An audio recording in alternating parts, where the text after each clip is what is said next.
That's come up a lot cleaner. Probably the first time in about 4 years I've cleaned it. When we first got here I gave it a good going over with just that CLR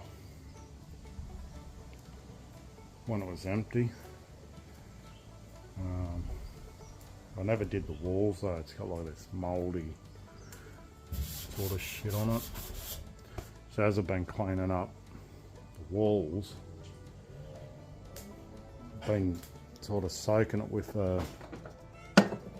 this WD stuff and then spraying like penetrating on it and letting it soak for a couple of days and then wiping it off.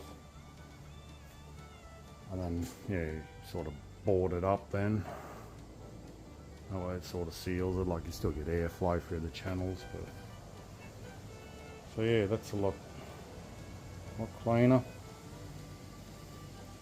Organising this stuff.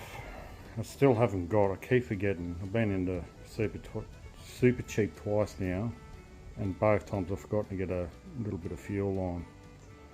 So that way I can put this thing together, give it a run, give it a service, and I'll throw 25 bucks on it or something on Marketplace.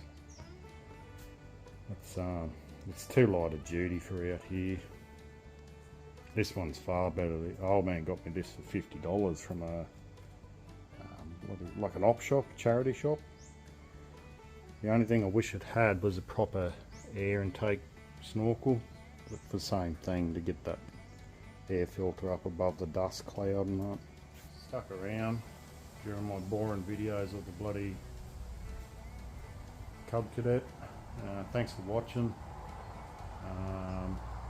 Yeah, I'll look at doing the rebuilding the end on it.